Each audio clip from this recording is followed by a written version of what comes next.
in the shadow of a cruel estate where silence was as heavy as the stone walls themselves. Whispers followed the name of the Baroness like a warning no one dared speak aloud. She was known not for kindness but for twisted tests of power, games designed to break the spirit long before the body ever faltered. And among all her servants one young girl became the center of a spectacle so disturbing that even the most hardened overseers turned away. The room she was led into was not a place of mercy. Cold air pressed against her skin, and the low growls echoing from the darkness told a story no words could soften. 8 starved dogs, restless and wild-eyed, paced in corners like shadows given teeth. This was not punishment alone. This was a statement, a display meant to remind everyone what obedience looked like in the Baroness's world. Yet the girl did not scream. Instead, she stood still, her breath steady, her eyes carrying something the Baroness had long forgotten how to recognize: calm, unbroken resolve. Minutes passed like hours. The doors remained sealed. The silence outside became unbearable, and when the iron finally creaked open, no one could believe what they saw.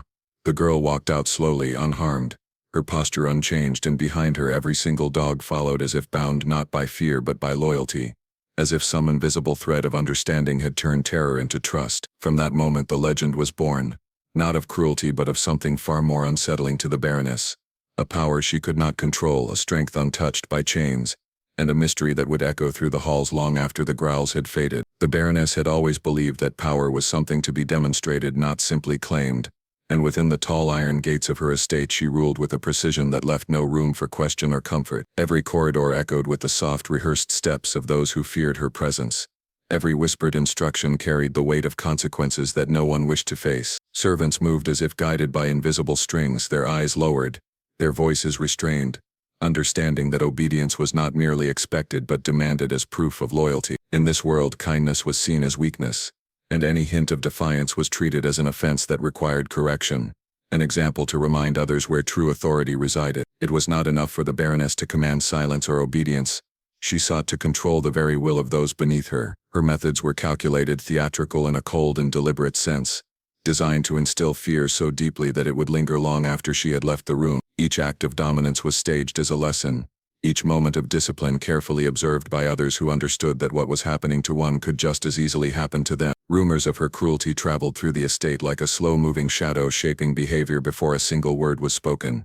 Of all the servants, the girl drew the Baroness's attention not because of rebellion but because of her quiet presence. There was something in her posture, in the way she carried herself through long hours of labor, that suggested a spirit not entirely bent. She did not challenge orders, yet neither did she fully surrender the last fragments of her dignity. To the Baroness, this calmness was not resilience, but a flaw that needed to be corrected, a subtle resistance that demanded a more dramatic demonstration of authority. Thus the test was conceived not simply as punishment but as a spectacle, an unmistakable message meant to echo through every corner of the estate. The Baroness believed that by orchestrating a scenario so extreme, so frightening, she would finally break whatever silent strength the girl still held. The intent was clear in her cold gaze, the satisfaction already forming as she imagined the outcome, the collapse, the surrender that would confirm her absolute control. To her this was not cruelty but order, not malice but necessity, a ritual to reinforce the hierarchy that defined her world. Servants were summoned, instructions delivered in hushed yet urgent tones,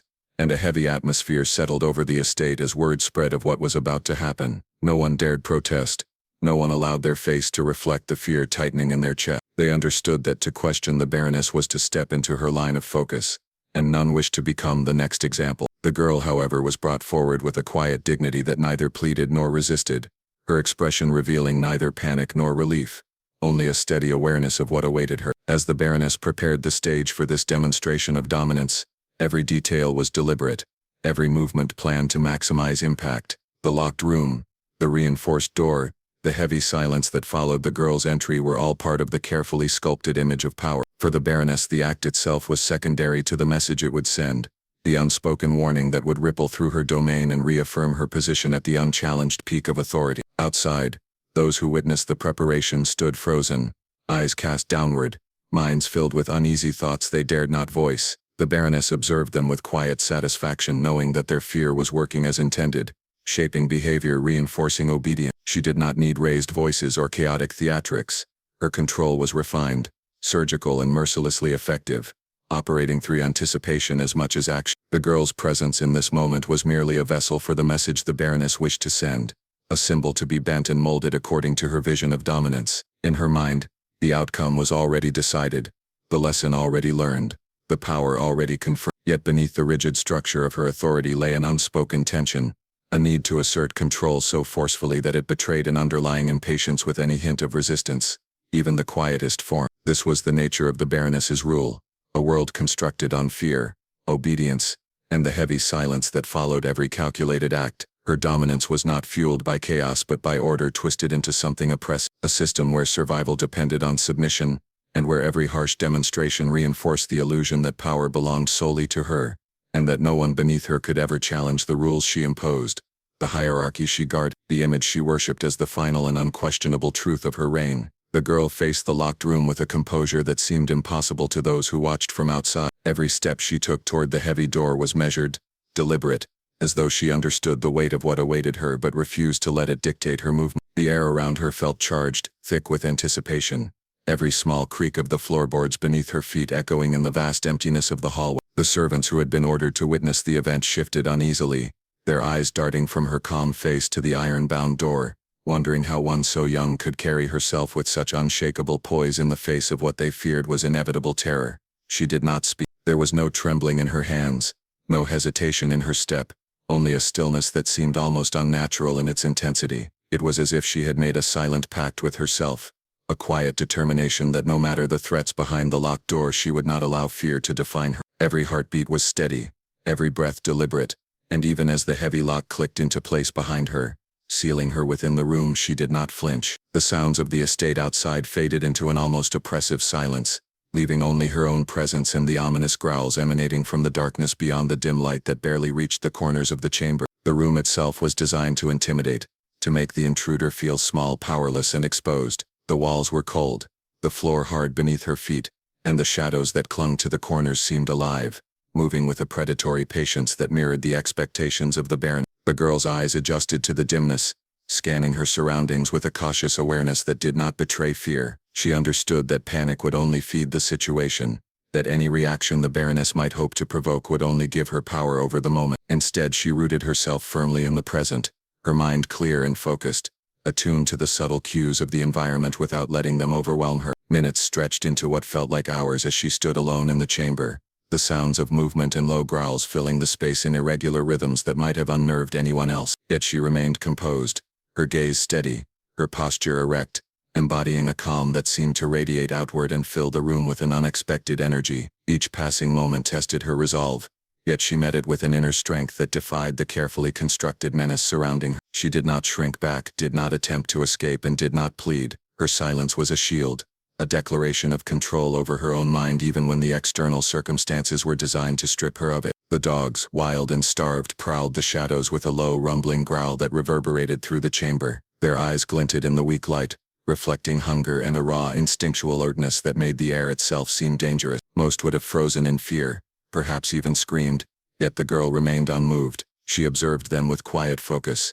noting their movements, their postures, their responses to every subtle change in her stance. There was no rush, no sudden gesture that might provoke aggression. She allowed herself to exist fully within the room, acknowledging the danger without giving it the power to disturb her inner equilibrium. Her calmness was not mere naivety, it was a conscious choice, an act of defiance in its purest form. By refusing to allow fear to control her, she took the first steps toward reshaping the narrative imposed by the Baroness. Every observer outside might have assumed that the locked door and the growling beasts would be enough to break her, but in her quiet composure she undermined the authority of the fear itself. In this way she transformed the very tools of intimidation into a stage upon which her own strength was quietly displayed, unseen yet palpable to anyone attuned to the tension in the moment.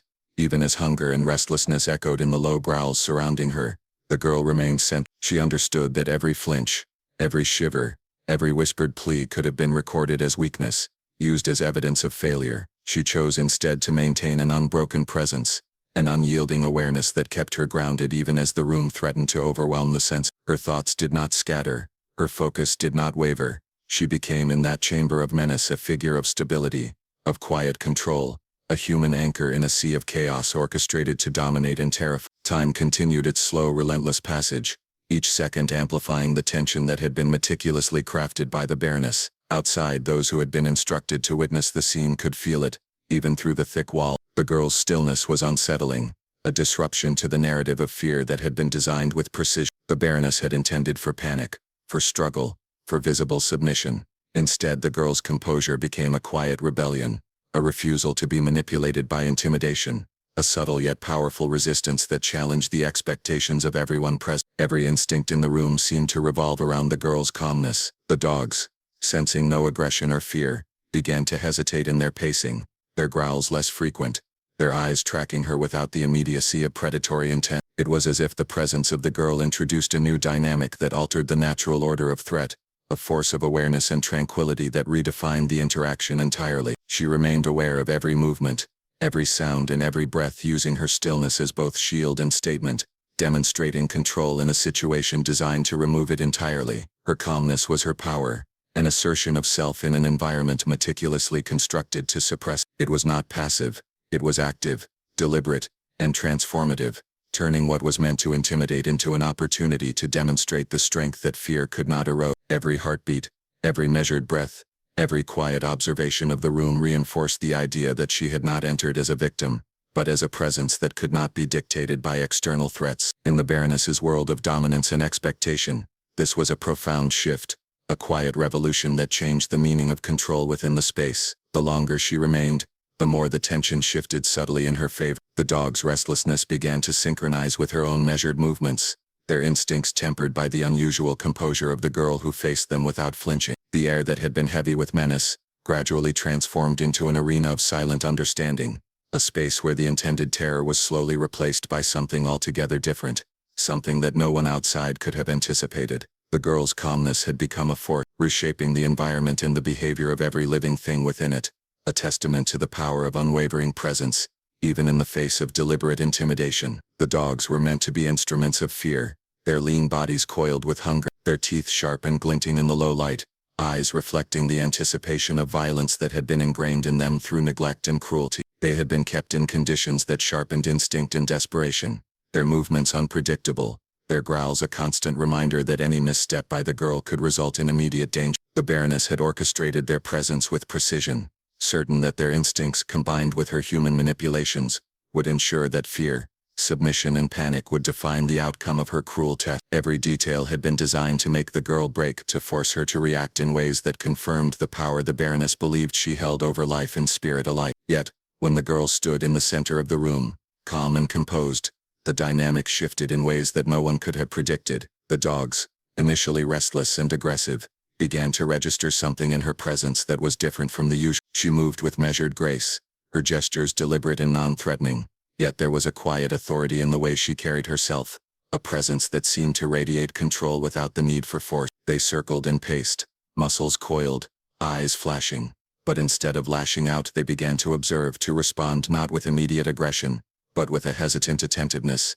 that slowly replaced their instinctive hostility with curiosity and focus. The transformation was subtle at first, a pause here, a hesitant step there, an ear tilted toward her movement rather than a growl aimed at it. The dogs, starved and wild, were creatures of instinct, and instinct tells a story in patterns, rhythms and signals. The girl understood these signals, consciously or intuitively recognizing that her calmness and measured behavior were being mirrored in the animal's responses. She did not try to dominate them through loud commands or forceful gestures.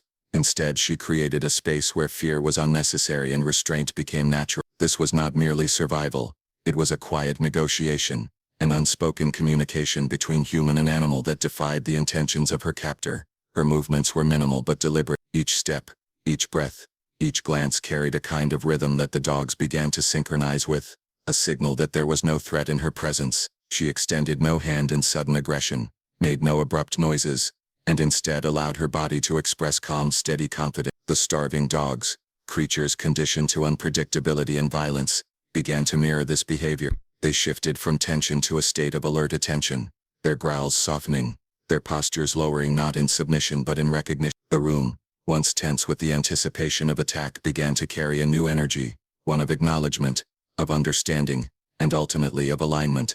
The girl's awareness of her surroundings was keen. She registered the subtle changes in the dog's behavior with meticulous attention, the way a tail twitched, a paw shifted, a head turned.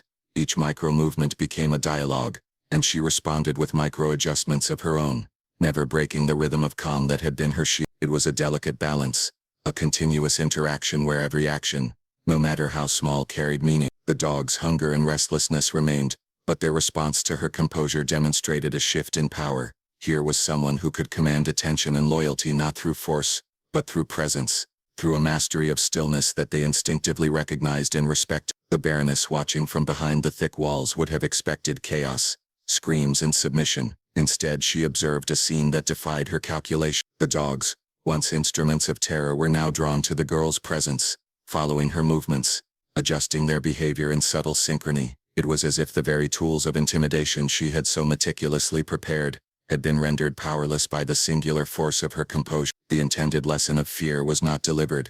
The narrative of dominance she had constructed collapsed quietly, almost invisibly, in the face of the girl's unshakable poise. In this strange interplay, the girl demonstrated a principle that transcended the immediate danger. She illustrated that power need not always be expressed through aggression or intimidation, that presence, awareness, and quiet authority can influence even creatures conditioned to fear and hunger. The dog's behavior was a reflection of the psychological truth that fear can be mitigated by understanding, that aggression can be tempered by calm, and that even the most primal instincts can be redirected when met with awareness and patience. Each dog that hesitated, that adjusted its stance, that followed her lead, became evidence of a subtle mastery over a situation designed to overwhelm, a mastery that depended not on force but on a profound understanding of behavioral dynamics, and the ability to remain unshaken in the midst of potential chaos. She moved through the room with deliberate slowness, each step a careful negotiation of space, each breath a quiet assertion of control. The dogs, sensing her consistency and absence of threat, began to align with her rhythm. They shifted from individuals driven purely by hunger and fear, into a cohesive group responding to the signals she emitted. It was not instant, nor was it guaranteed. It was the product of attention, intuition, and the projection of calm authority that disrupted the instinctive chain reaction the Baroness had anticipated. By the time the minutes stretched into what felt like an eternity, the dog's initial hostility had transformed into cautious curiosity, then into a measured following, a silent acknowledgement that the girl's presence was to be respected rather than feared. The atmosphere in the room changed palpably. What had been a tense arena of potential violence became a space of controlled energy, where the girl's influence extended outward, affecting even the creatures whose instincts were honed for aggression. Each dog's decision to follow her, to mirror her calm, was a testament, not to her strength in the physical sense, but to her understanding of behavior, her ability to assert presence without threatening force, and her unwavering self-possession in the face of orchestrated danger. This quiet transformation challenged assumptions about power and control, demonstrating that authority could emerge from stillness and observation rather than from coercion and intimidation. As the minutes passed, the girl's connection with the dogs deepened. They moved around her, their steps now measured, coordinated with her own. Their eyes, once wild and untrusting, now tracked her movements with a form of recognition, a nonverbal acknowledgement that she was not an adversary to be attacked, but a leader to be observed and followed. The room, filled initially with tension and the low rumble of aggression, now resonated with an unexpected harmony, a silent acknowledgement of control that defied the Baroness's intentions and expectations. This interaction became a silent dialogue of power, one that transcended human language and authority structures. The girl's ability to influence the dogs was not a matter of dominance through fear, but of presence, consistency, and unshakable calm. Each dog that followed her, each hesitant movement, transformed into measured alignment, represented a small victory over instinct and conditioning, a subtle assertion of a different kind of strength. Through this quiet mastery, the girl demonstrated that true control is not always imposed externally. Sometimes it emerges through awareness, patience, and the projection of inner steadiness that others, human or animal, instinctively respond to. The incident quickly became more than just a moment of personal triumph. It evolved into a story that would haunt the halls of the estate and ripple far beyond its walls. The Baroness had intended to create a display of fear, a spectacle designed to reinforce her image as an unchallengeable authority. But what unfolded defied every expectation. Instead of breaking the girl, instead of forcing submission through terror, the scenario had produced something entirely different, a demonstration of strength and influence that no threat could diminish. Those who had watched, both directly and through whispered retellings, could not reconcile the calm and control of the girl with the intended cruelty of the Baroness's plan. The narrative shifted, and with it the perception of power itself, highlighting a truth that even the most rigid hierarchies could not erase. Word of the event spread throughout the estate, carried in cautious tones and hushed whispers. Each retelling added layers of awe and disbelief, reinforcing the legend that was quickly forming. The servants, who had initially feared the Baroness's wrath, now spoke in quiet admiration of the girl who had faced danger without faltering, who had stood calm while instruments of terror moved around her. Their conversations reflected not only astonishment but also a subtle rethinking of what it meant to wield power to influence those around them, and to assert presence without force. The girl's actions became a symbol of resilience, an example that courage and composure could outshine the harshest methods of control. For the Baroness, the outcome was simultaneously infuriating and perplexing. She had meticulously crafted the circumstances to elicit fear, to demonstrate obedience, and to solidify her dominance. Yet the result was the opposite. The girl's unshakable composure, her ability to navigate the threat posed by the dogs, and the unexpected allegiance they displayed disrupted the narrative of control she had intended. The incident exposed the limits of coercion, revealing that influence could not be achieved solely through intimidation or cruelty. Even the most carefully engineered displays of power could be undermined by the quiet strength and presence of one who refused to be broken. The way the girl exited the room transformed the incident into legend.